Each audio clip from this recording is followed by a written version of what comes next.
નમસ્કાર ખેડૂત મિત્રો, આજે આપણે રાજકોટ જિલ્લાના સરદાર તાલુકાના ખારચિયા ગામે ઉપસ્થિત છીએ। અહીંયા આપણી વચ્ચે રાબડિયા સાહેબ અને ભરતભાઈ ઉપસ્થિત છે। આપણે આજે ભરતભાઈની વાડીએ છીએ જ્યાં ઇગ્નિટસ બાયરની ઇગ્નિટસ દવાનો નિદર્શન પ્લોટ કરવામાં આવેલો છે। તો આપણે હવે ખેડૂતો અને રાબડિયા સાહેબ પાસેથી જાણીએ કે એનું કેવું રિઝલ્ટ છે। નમસ્કાર મિત્રો, આજે આપણે ખારચિયા ગામે ભરતભાઈના ખેતર ઉપર આવ્યા છે અને અહીંયા રેનો કંપનીનું રેમ્બો વેરાયટીનું વાવેતર છે। આજ તો ખાસ એટલા માટે અમે આવ્યા છે કે ભરતભાઈએ ઇગ્નિટસના કેટલા રાઉન્ડ કર્યા? ભરતભાઈ 2 રાઉન્ડ કર્યા। ઇગ્નિટસના 2 રાઉન્ડ કર્યા અને એને પાછલા ભાગમાં 3 લાઈન નથી છાંટી। તો ભરતભાઈ આમાં અને આમાં તમને શું ફરક લાગ્યો? જે નથી છાંટી એમાં અને જે છાંટી છે એમાં ઓલમોસ્ટ 30 થી 40% સુયા વધારે છે એવું અત્યારે લાગે છે। પોપટા બી વધારે છે। આજે 60 દિવસની મગફળી થઈ છે। આમાં જો આ છાંટેલું છે અને આમાં આ નથી છાંટેલું, તો બેમાં જે તમે ડિફરન્સ જોશો તો આમાં અને આમાં ઓલમોસ્ટ 40% સુયા અને પોપટા વધારે છે।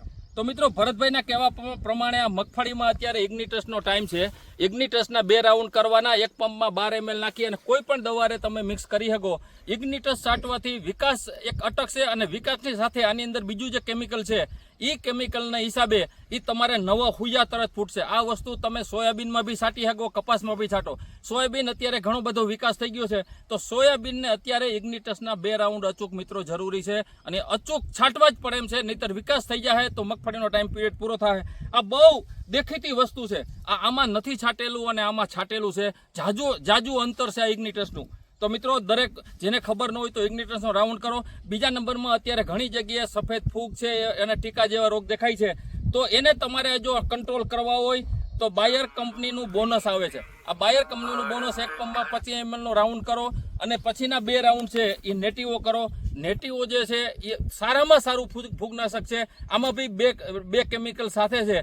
જો આના 3 રાઉન્ડ કરવામાં આવશે તો મગફળીમાં ઉત્પાદન વધારે આવશે, મગફળીમાં ઉતારો મગફળીનો સારો આવશે, પોપટા મજબૂત થાય, કાઢતી વખતે મગફળીના પોપટા તૂટશે નહીં અને પાલો તમે જે અત્યારે જુઓ છો ઓગસ્ટ મહિનામાં, તો તમે જ્યારે મગફળી કાઢશો ત્યારે બી તમારો પાલો આવો ને આવો રહે અને ફૂલ ઉત્પાદન આવશે। તો મિત્રો, જો ખરેખર મગફળીમાં બધા લોકોને ઇન્ટરેસ્ટ હોય તો ઇગ્નિટસના 2 રાઉન્ડ કરો, પછી બોનસનો 1 રાઉન્ડ કરો અને નેટિવોના 2 રાઉન્ડ કરો, જેથી કરીને સારામાં સારું ઉત્પાદન મળે।